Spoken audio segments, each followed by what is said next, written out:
കടുത്ത ചൂടും ഏതോ വണ്ടി തട്ടിയ പരുക്കും അവളെ വല്ലാതെ അവശയാക്കിയിരുന്നു. വാ തുറന്ന് വെള്ളത്തിനു വേണ്ടി യാചിക്കുന്നതോ തിരക്കേറിയ റോഡിൽ. വാർത്താശേഖരണം കഴിഞ്ഞ് തിരികെ വരുമ്പോഴാണ് പെട്ടെന്ന് അവളെ ശ്രദ്ധയിൽപ്പെടുന്നത്. വണ്ടി ബ്രേക്ക് ചെയ്യുമ്പോഴേക്കും ബിനീഷ് അതിൽ നിന്നും ഇറങ്ങിയിരുന്നു. കയ്യിലിരുന്ന കുപ്പിവെള്ളത്തിൽ നിന്നും ആശ്വാസത്തുള്ളികളെ വല്ലാത്ത ആർത്തിയോടെ അവൾ കുടിച്ചു തീർത്തുകൊണ്ടേയിരുന്നു. വെള്ളം ലഭിച്ചതോടെ അല്പം ആക്റ്റീവായി.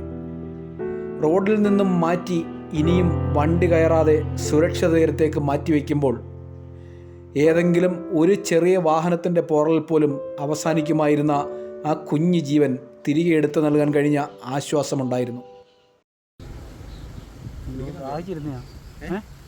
ഭയങ്കരമായിട്ട് ദാഹിച്ചിരുന്നയാ ആ ചൂടുകൊണ്ട്. ചൂടത്തെ അതിന് പോയി കുടിക്കാൻ അതങ്ങനെ വാവളന്നിരുന്നേ, വെള്ളം കൊതിച്ചിരുന്നയാ. എന്താ ആ ഊർജം കിട്ടി, ആശ്വാസം. കഷ്ടം.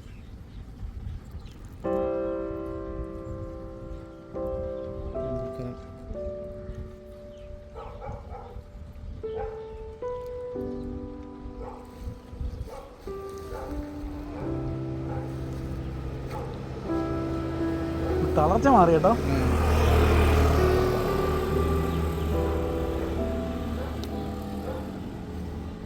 ആ ഇപ്പൊ ഒന്ന് പറന്നാ കൊള്ളാന്നൊക്കെ ഉണ്ട് ആശാന്. തളർന്ന് ക്ഷീണിച്ചിരുന്നു, എന്തോ പറ്റിയതാണ് കേട്ടോ, കാലിനെന്തോ കഷറായി. ആ ആ ആ ആ ഇനിയിപ്പോ ഒന്ന് അനങ്ങിയാലോ കൊള്ളാമെന്ന്.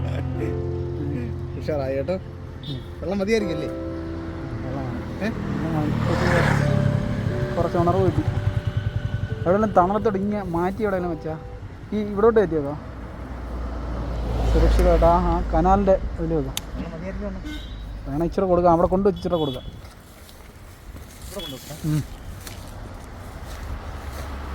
ഒരു രക്ഷാപ്രവർത്തനം പൂർത്തിയായിരിക്കുകയാണ്. ഏതായാലും വണ്ടി കയറി ഇതിൻ്റെ ജീവൻ നഷ്ടപ്പെടുമായിരുന്നു. അപ്പോൾ ജീവൻ രക്ഷിക്കുന്നതിൽ പങ്കാളിയാവാൻ കഴിഞ്ഞതിലുള്ള സന്തോഷവും ഭാഗ്യവുമാണ്. അതുപോലെ ആ വിനീഷിൻ്റെ നല്ല മനസ്സിന് കടന്നു പോകാൻ കഴിയാതെ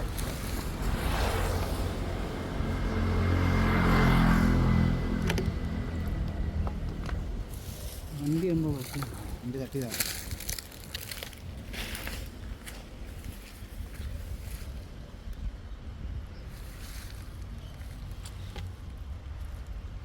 ഡീഹൈഡ്രേഷൻ പറ്റി, അത്രയും ചൂടടിച്ചിട്ടേ, നല്ല വെയിലല്ലേ. ആ ഉഷാറായി. ഇതിൻ്റെ കാല് കണ്ടോ മടങ്ങിയിരിക്കും കണ്ടോ. ആ വണ്ടിയകത്തായിട്ട് കട്ടി കയറി കണ്ട എന്തോ ഓടിയ ഒഴിക്കട്ടെ. അവിടെ ഒഴിച്ചു. രാവിലെ തീറ്റ തേടി ഇറങ്ങുമ്പോൾ കൂട്ടിൽ കാത്തിരിക്കുന്നവരുടെ അടുത്തേക്ക് അവൾക്ക് എത്തുവാൻ കഴിയുമായിരിക്കും. ഈ ഭൂമി അല്ലേലും അവർക്ക് കൂടി ജീവിക്കാൻ അവകാശപ്പെട്ടതല്ലേ.